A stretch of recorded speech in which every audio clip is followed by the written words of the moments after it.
Roundtable. I am Sarah Capt, your host for the hour. To all of our audience members that just tuned in, please write any comments or questions in the comment section of our YouTube or Facebook, and we will get to your questions later in the show.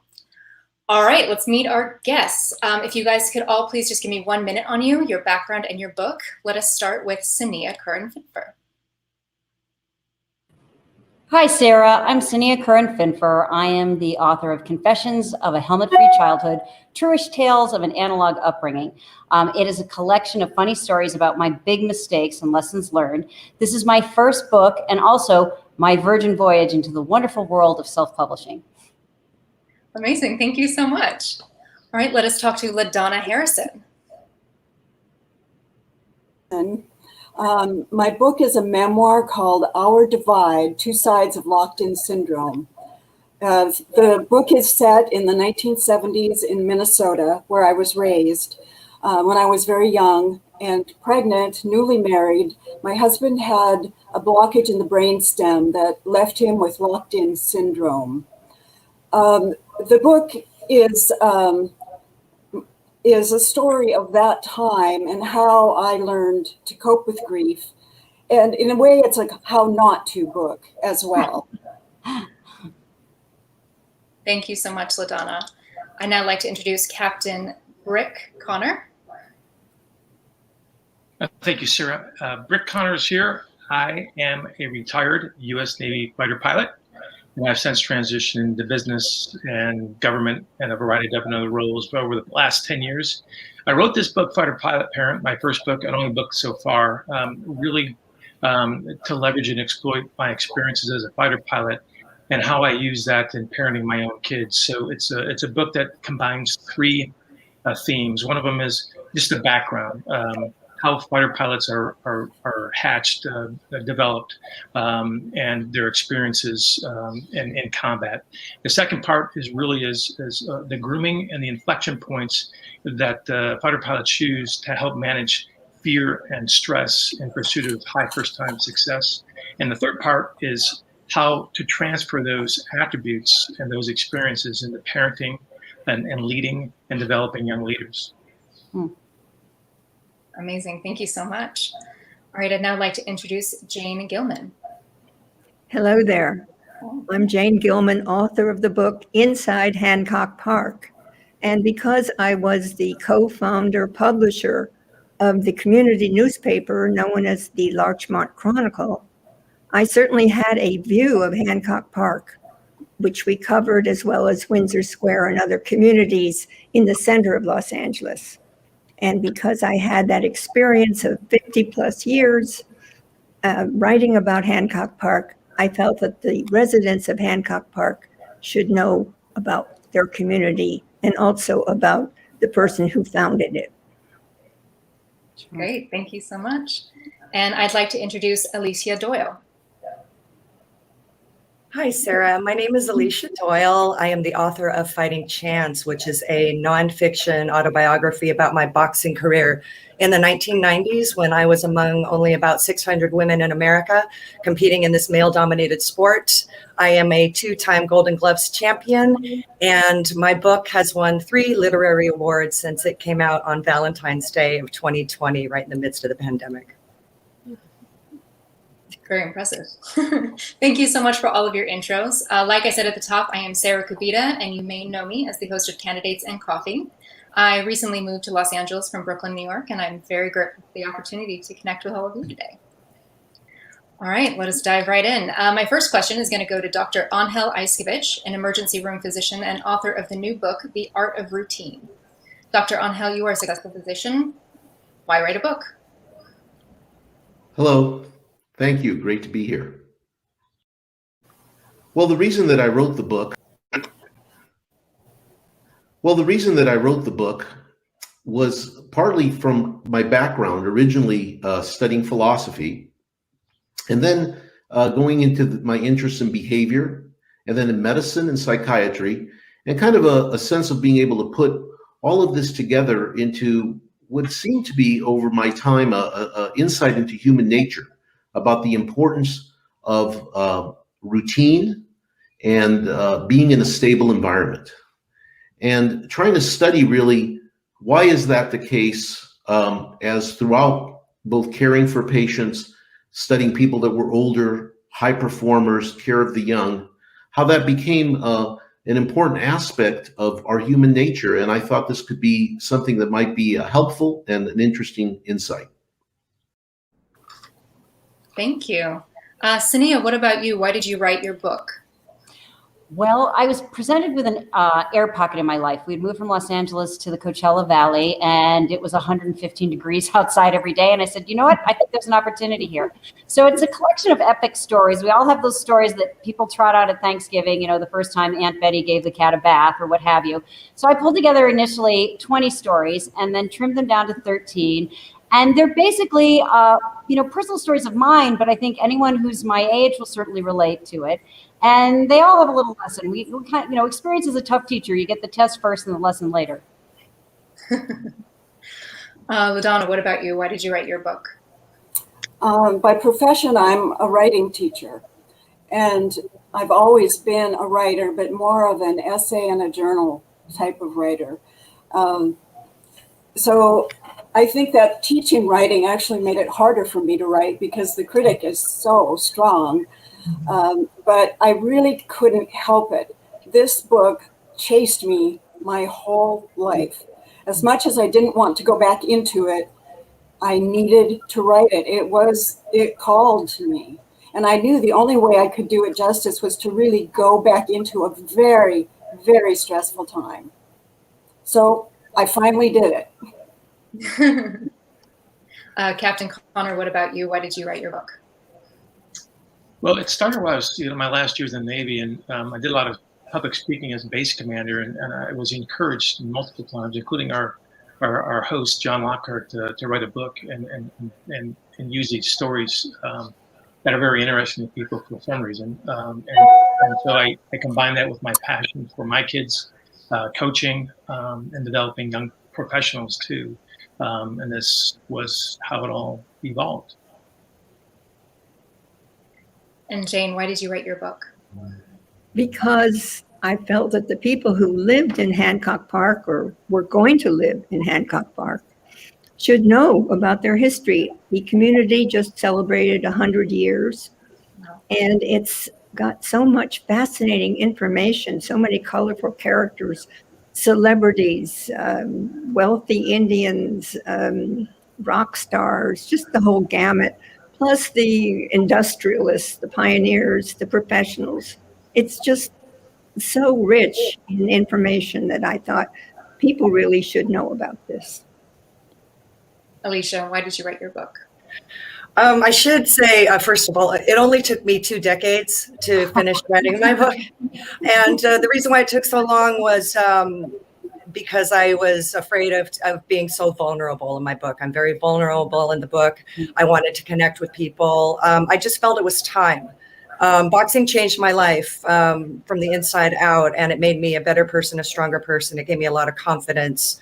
And I wanted to share what I learned in the boxing ring, because I equate, my book is a metaphor for life. The boxing ring is a metaphor for life. You know, we're always fighting every day. We started fighting from the day we were born. So it's a matter of how we face those challenges, and that the only way out is through. So that's what my book is about. And that's why I wrote it, to hopefully, of course, entertain people, but to go much deeper than that and show them the strength that they had inside them all along. Yeah, that's amazing. Thank you so much. I'd love to talk about the process of writing a book. So my first question is going to go back to Dr. I. What process did you use? Did you dictate it? Did you write it longhand? And were you interviewed by co-writers? Well, it's always interesting when one talks about what the process is, because like the art of routine, you know, my beliefs are that in being able to write well or be creative, you actually need some organization and some structure and a few tools to really make that work. So for myself, I wanted to make sure that we used a more of an outline method, really carefully outlining this. We had a very regular time that I worked with my co-authors, Joe Gardner, Michael Ashley, to have a great amount of routine and regularity in how we developed and structured how to tell the story of this insight into our nature. about routine and about stability. So this was done primarily by computer work, primarily by my writing and researching, and us being able to then collaborate in an organized fashion, basically initially outlining the book. Also, going forward, part of the idea was that we would put together a proposal with a few chapters to begin with in order to get the interests of our agents and the publishers. Hello, I'm Jane Gilman, the author of the book Inside Hancock Park. And now we're taking you inside Hancock Park. Our first stop is at the Nat King Cole house. Nat King Cole and his wife Maria purchased this house in 1948. The neighbors were not happy, but eventually they reconciled to the fact that they had a celebrity nearby. Okay, go. Hello, I'm Jane Gilman. I'm the author of the book Inside Hancock Park. And right now we're on Muirfield Road, where behind me you see the former home of Howard Hughes, the movie producer, whose house is right on the golf course and who entertained many lovely movie actresses, including Katharine Hepburn. She was once the mistress of this house. And the home is Monterey with balconies all around, very beautiful. And this street has many gorgeous homes, and one belongs to the Canadian Consulate. This area is noted for many consulate homes, including ones from Japan and Korea and Turkey and England. So is Jane Gilman. LaDonna, you described your process for writing this book as a hound of heaven. I wonder if you could tell us a little bit about your process. Yeah, I felt like I was pursued by the hound of heaven. I really did. Everything that Angel said, I didn't do. No outline, no nothing. I just wrote snippets here and there. I drew on my journal because I've kept a journal forever. But, you know, looking back at it now, boy, I really do need structure. I mean, I need structure in my life. I need to read Angel's book. That's what I need to do. But it's a hard way to approach it. I really learned an incredibly amount from Brooke Warner, who is the publisher for She Writes Press. And I took her class, which was so humbling for this educated writing teacher. And I learned what she calls scaffolding. It's kind of like writing scenes about, and then putting them in the place, like what do you want to happen when? Which scene? What happens here? And it actually saved me because I had a real mess on my hand. Really good. Sania, what about you? Well, again, this was my first shot. So after I had the initial chapters put together, I hired a professional editor who had written for McCall's and Redbook and edited for McCall's and Redbook because I felt she'd be most in tune with my audience. My first meeting was really hard because she said, cute book, it would be better written in the present tense. And I sort of swallowed, having edited other people's work. I said, really, I thought a memoir should be in the past tense. She says, well, it can be in both. This one should be in the present tense. So my first meeting was go home and rewrite the whole book. So that was interesting. The other thing that was very important to me was that my sisters, I'm one of 4 girls, had buy-in to this. I sent a galley to them when it was finished, and it was sort of speak now, forever hold your peace, that they were comfortable with what I had said. And I'd taken great care to guard their privacy, guard my parents' privacy, and really have the focus of the book focus on my mishaps. So that was an interesting exercise to go through because I feel I told the stories honestly, but I also tried to maintain a filter for my family. Amazing. Captain Connor, what about you? Could you tell us a bit about your process? Yeah, I guess my habit pattern is kind of go back to my Top Gun days, and I developed like I would a Top Gun launch with basically key focus areas, and then to align and synchronize those focus areas into a system that builds drama really throughout a lecture presentation. And then I started populating personal account stories of the experiences as a fighter pilot to support all of those focus areas. But my biggest and most important thing is I hired a set of editors. I asked that they all be a female and to look at this book as a mom with kids would look at it, and that really heavily influenced the final product. So that was a great recommendation that I took. Oh, I like that. That's great. Alicia, could you tell us a bit about your process? Sure. Yes, I was fortunate in that the entire time I was boxing, I journaled the whole time. I had some magnificent coaches. The men that were my coaches in boxing were very spiritual, and they would say the most amazing things. So I wrote a lot of that down. And after every training session or after every fight, whether I won or lost, I would journal about it. So I had that terrific content already as a background.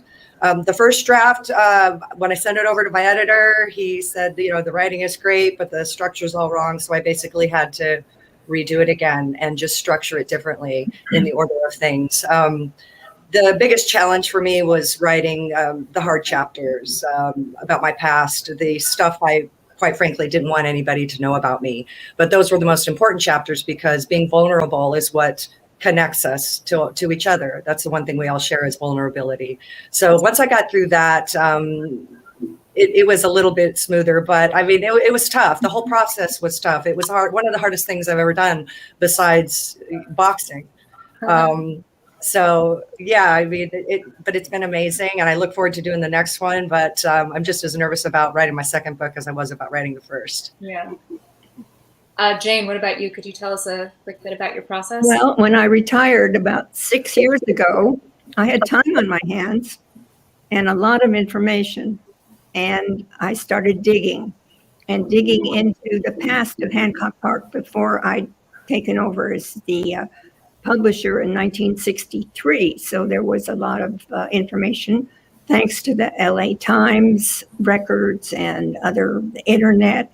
However, I did find some of the information on the internet was not correct. So I tried to be as accurate as possible. And I decided I needed someone to bounce this off. And I was fortunate because a gal that I'd written an article about was a book whisperer.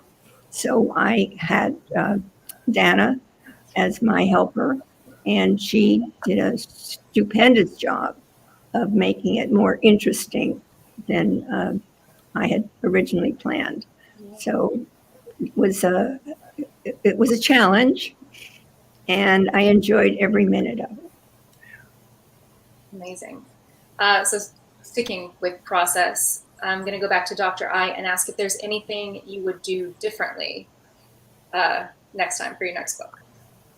Well, that's being for myself, having in the past, authored some medical literature. This is a little bit of a different type of for the first time for myself. And so it's a little hard to kind of look back, but I think if there was one thing that we had to overcome, not too differently that I speak about in the book, is and kind of disrupting our routine was really what happened with COVID. And in being able to introduce some aspects of how COVID disrupted and interrupted our lives, gave us some different focus, there were delays in really when the book will be published. And I wish that I'd spent a little bit more time to be able to upgrade really our human condition from COVID, as opposed to handing in the manuscript a bit prior and then it being delayed for publication. Sania, what about you? What will you do differently for your next book? Well, especially as a self-publisher, I think I would have spent more time prior to publishing on understanding digital marketing, because if you're self-publishing, you're really driven by Kindle Direct and also Ingram Sparks. And I have learned while doing, but to understand the nuances of Facebook ads, Instagram ads, how to construct your website, what to do with a one sheet as far as you're, promoting to media opportunities. So none of it was beyond me, but I really had to learn and it would have been a more effective time had I had some of that before. Call from Mom, Nina, K. Call from... Thank you so much. Sure. LaDonna, could you tell us a bit about what you would do differently on your next book, process-wise? I was thinking about that, and because of this time in my life, I mean, I spend a lot of time thinking about what I would have done differently. I think a part of me thinks I would like to have written the book or pulled it together a lot sooner than this, but I wasn't ready. I just wasn't ready to do it because, like others have said, I think you have to be really honest and be vulnerable, and it's really hard to show parts of yourself that you are ashamed of, embarrassed about, things that just don't make you look real great. You know, it's hard to do that. But I knew that that's the only way I could write it. And so, now, I guess now is just the time. And now is the time too, because I have terminal cancer. So if I don't do it now, I am not going to do it. I mean, that's just the way it is. And it does put pressure on me, especially like Cinia, to learn all the internet stuff and the social media.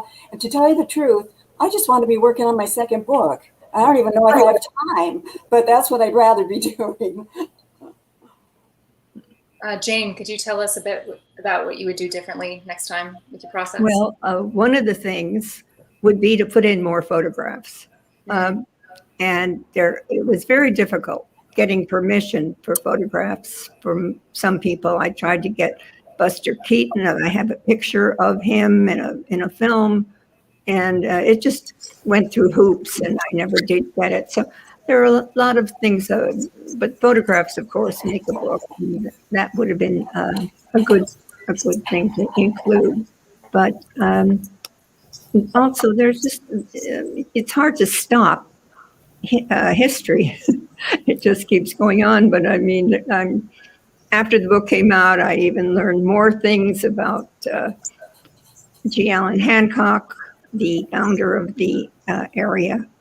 But just an aside, I did meet his great granddaughter 30 years ago, but her email hadn't changed. So when I decided to write the book, I contacted her, and she was very helpful. Amazing. Alicia, what about you? What would you do differently with your process? I wouldn't do anything differently because the process was amazing. It was hard. It was challenging. There were times when I thought it was going to break me, and it didn't. And everything that I went through in doing so, it made me a stronger writer, a stronger person, and especially the blips and the quote unquote mishaps, which I don't believe were mishaps. I believe everything happens for a reason. So whenever I came across a stumbling block of any kind, I just found a way to sail through it. So I'm going to approach my second book the same way. It's probably going to be really frustrating, but I embrace that wholeheartedly. Captain Connor, what about you? It's, forensics are a little bit hard to determine, especially in COVID. My book was published a couple months, and I'm on a speaking bureau too. So my game plan was to use the speaking opportunities with book sales and all those kind of things. So, but the bottom line for first-time authors, you've got to have a marketing plan and package, and it's got to be COVID friendly. Well, thank you, everyone. We're going to take a quick music break with our music director, Paul Piazza, who performed last week on our Biomedley show. Here's Doka Doka, Paul Piazza, and Bad Case of Loving You.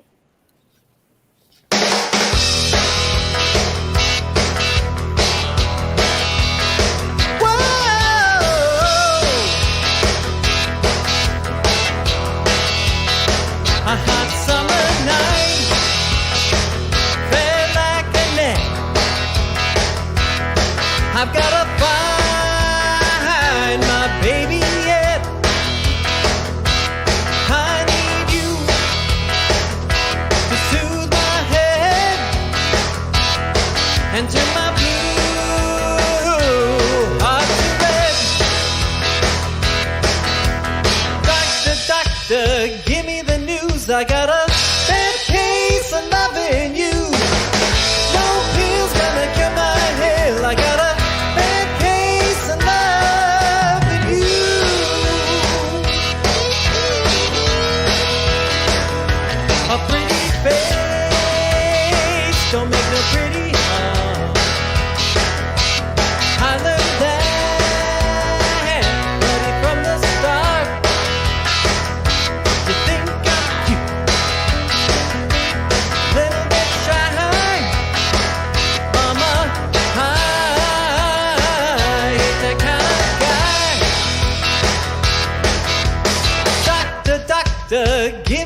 doctor, give me the news. I got a bad case of loving you. No pills gonna cure my heel. I got a bad case of loving you.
I'm Jane Gilman, author of the book Inside Hancock Park. And behind me is one of our more famous residents. It's called the House of the Bells. And you'll notice that the bell tower there is part of the architecture. It was built in 1929 by the Meade family. And when their daughter married, she moved into the house with her husband. And when she died, she gave it to Pepperdine University, and they in turn sold it.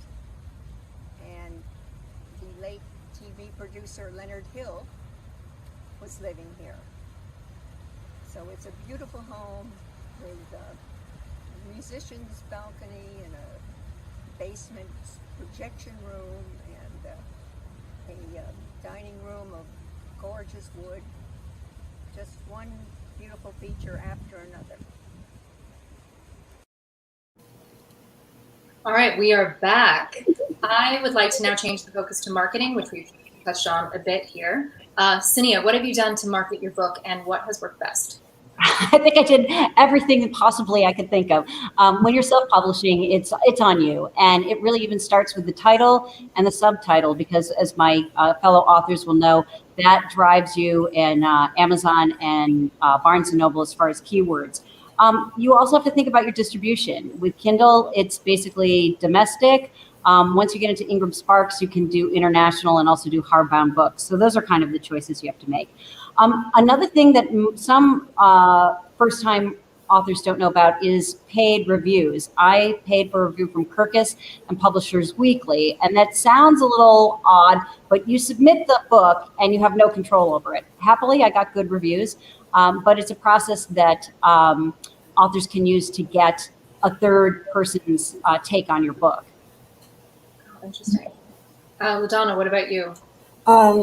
Cinia, I think maybe even with a publisher, you're kind of on your own. Okay. You do what you can. But because I think of myself as a Minnesota writer, what I'm going to do is start my book tour, I guess we'll call it that, in Minnesota. I think I just feel right about that. The book takes place there. I know people there, and I feel like I want it to start. And I know that I'm not a Stephen King. So if it's going to happen at all, it's going to be a slow process. And if people like it, if I touch them somehow, they will talk about it. They will tell their friends. They will tell book clubs. And that's the way my book will move, if it moves at all. Jane, what about you for marketing? What has worked? Well, because it was about Hancock Park, there are 1,100 families living in Hancock Park. So that was a slam dunk. The neighborhood bookstore, I did a evening there with our former local councilman, Tom Bonge. John Lockhart had me at one of his Live at 5 events.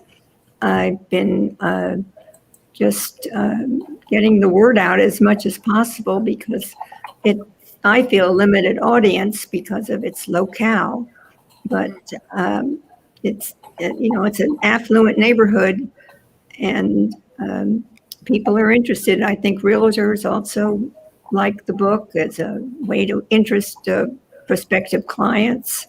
I'll be talking at local libraries, and I got a website, InsideHancockPark.com. So those are most of the things that I've done. Captain Connor, what about you, marketing-wise, for your book? What has worked? I did have my publisher, Greenleaf Publishing, do a marketing package, which included the reviews and a series of giveaways, and that was fairly successful. And like I said, COVID hit, and other plans I had, I basically put on hold, except for doing some public speaking. But public speaking is, if you can do it frequently with the right size audience, has been very good in terms of book volume sales and word of mouth. But that has been absent in the last year and a half, and I'm starting to spin that back up. And just one of the things that I was about to do, because on 22 June of last year, the movie Top Gun 2 was supposed to come out, and so I started arranging a bunch of events around debriefing that movie and showcasing the book at the same time. So hopefully when the movie comes back out, we'll revisit that marketing opportunity. Okay. So I don't see Alicia, but I do believe that we have a special guest, Joe Garner. Oh, Alicia. Hi, Alicia. Hi. Sorry. No, you're fine. Marketing your book. Could you tell us a bit about what you've done and what has worked best for you? Sure. So my book, I'm self-published as well. My book was published. It came out in February 2020, so it was right before the pandemic. So I was forced to learn all sorts of online social media. I do Facebook posting, Twitter, Instagram, LinkedIn, anywhere I can get my book publicized, I will use it. And those are all free platforms, which is fantastic.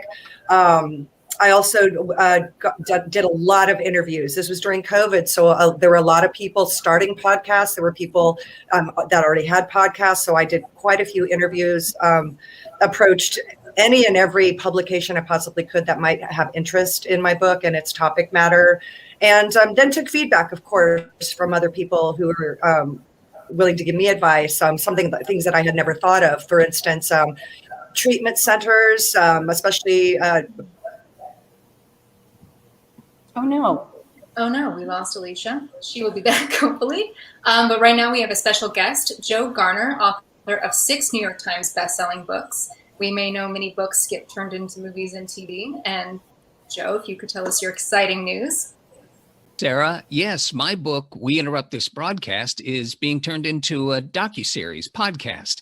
And it's narrated by NBC's Brian Williams and hosted by legendary broadcaster Bill Curtis. I've got a teaser for you. Give it a listen.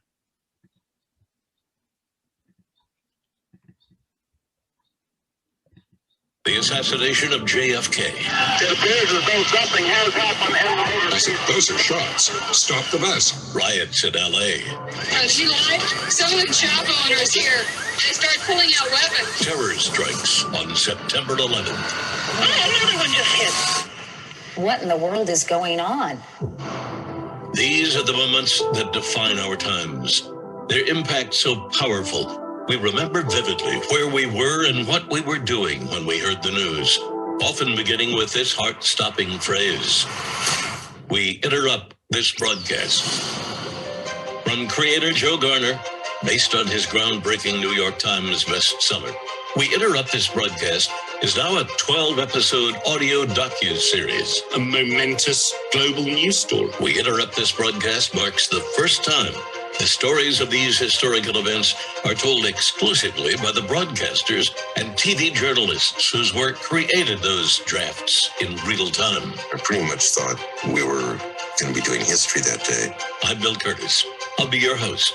And NBC's Brian Williams will be your narrator. Few issues have ever moved this fast in the history. We Interrupt This Broadcast will become a showcase for an all-star collection of broadcasters and TV journalists who covered the stories as they broke, and in some cases became identified with them in the national consciousness. I thought he was going to lose it. President Kennedy died at 1 p.m.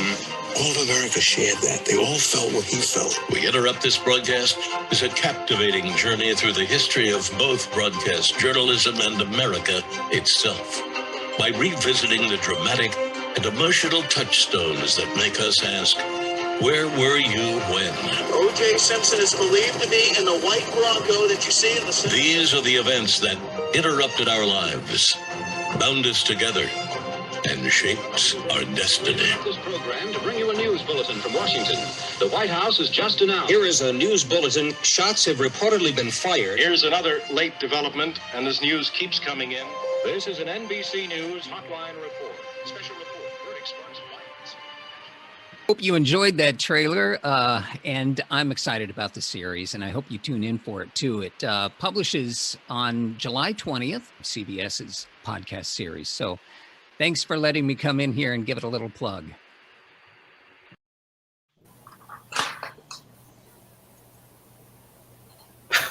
So exciting.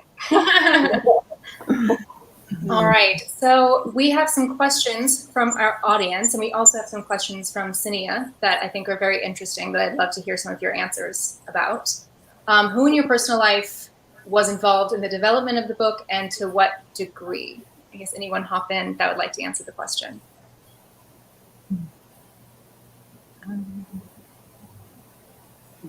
Don't all jump in at once, it's fine. Yeah, I know. Well, I mean, I answered the fact that I'm one of four, so I was interesting if there were family members or if this was something that you kept siloed from the people in your life, that you felt the creative process was such that you had to do it solo. I think that is a really good question, because it causes a lot of issues, especially in some situations, and certainly writing a memoir is one of those. My husband was not really comfortable with, he thought maybe I should write it as a novel, and I tried that. I tried, first person, third person, I tried it all. But really the only way I could write it in the end was a memoir. And he's okay with it, but I know that it's not his favorite subject. It's hard, it's really hard. And generally I tried to be very careful about the family, protecting people, and making it very clear that this is one perspective. This is my perspective. Sure. Captain Connor, what about you? Yeah, I was pretty much solo, although I did spend a lot of time with my second daughter, Rachel. Rachel is exceptional in terms of giving honest, forthright feedback, and also connecting the dots and messages so that they are coherent and they build over time. And so she was very useful in giving me that kind of feedback. And there's some others. And I helped co-write another book with a former boss of mine called Fortune Favors the Bold, about our experiences in Iraqi freedom. And so he was helpful in recollecting some details of things that I included in my book. Jane, what about you? Well, I think I mentioned already that I used a gal that I met through an article that I wrote about her. She was, when I termed her a book whisperer, because I felt she really improved my writing and made it flow much, much better. And I'm very grateful, because I tried to do it myself, and that was a mistake. Period. It's very hard to edit your own work. Very hard. Impossible. I used my friends shamelessly. Yeah. Alicia, what about you? The writing process was completely solo,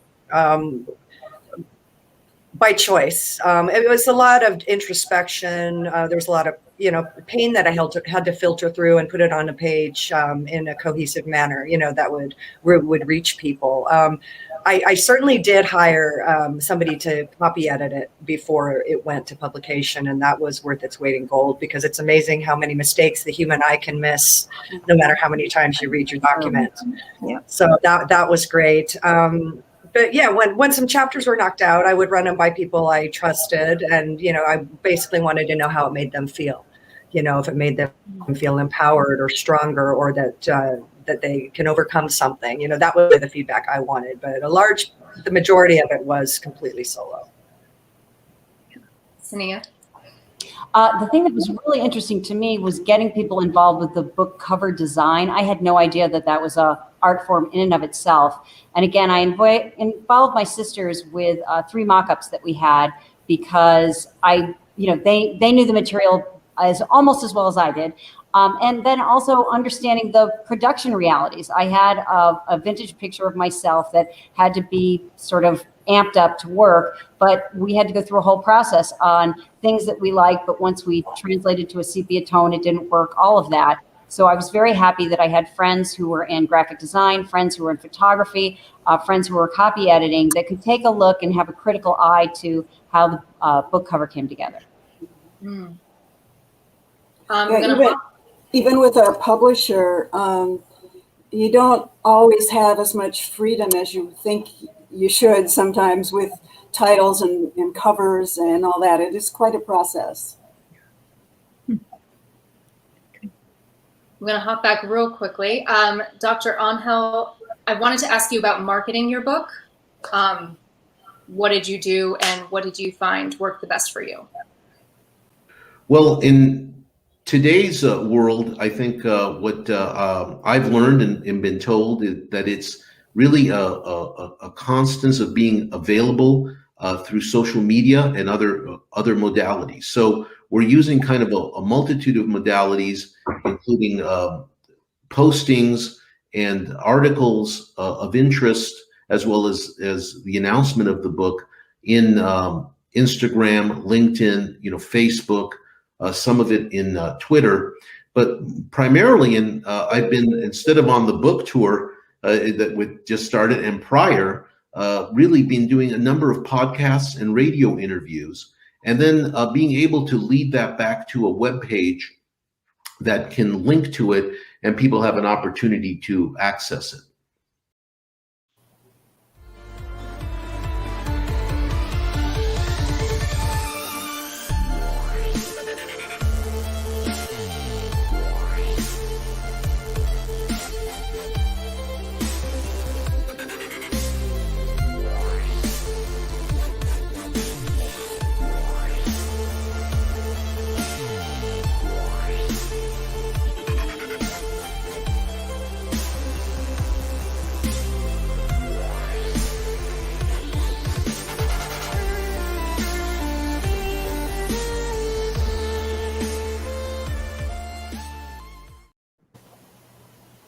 Thank you, Dr. Iscovich and Captain Connor, for your little promo video about your book.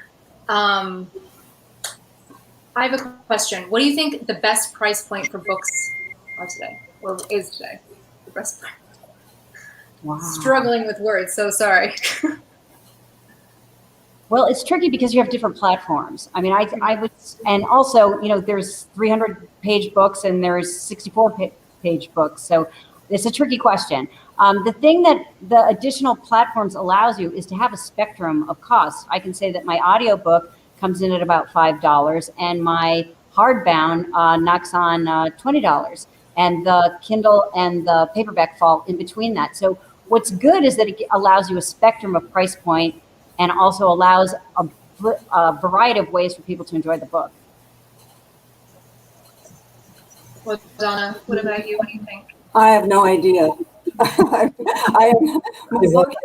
book is available on Amazon for pre-sale, but I'm not there yet. So I really don't know how it works. It'll be a real fun surprise, right? Anyone else about the price point of books? Well, I worked with my publisher and their marketing department to do this, so the price points were pretty well scripted. But what's interesting to me is during the first 6 months of covered marketing support, there's a variety of different tactics they use to generate interest and reset the price. So there's a whole tactic in marketing around using price and price point in order to garner interest and then demand. So that's a whole science into itself, I think. Yes.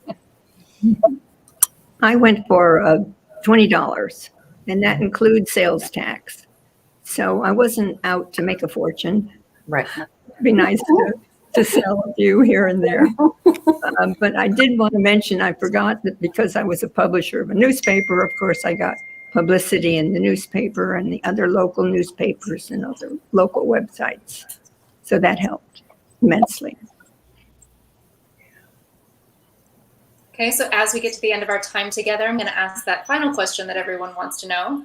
Could you tell us something that a few people know about you or that would surprise us? Dr. Angel, let's start with you. Well, one thing that kind of has happened over the last few years is that we have a few dogs, which we, in routine, you got to walk the walk regularly in a form of exercise, but that they're show dogs. And somehow we fell in love with one dog that happened to be bred to be a show dog and ended up having us campaign the dog over the last year. And our dog, Casey, ended up becoming the #1 miniature schnauzer in the United States. And I've kind of really enjoyed learning about why people do what they do in the show world and why so many people are attracted to this activity. Maybe a new book will come from that. Thanks. Yeah. Sania, what about you? Okay, this has nothing to do with my book, but I am weirdly skilled at CPR. I took a class years ago, and my son, who's now 23, was a small child.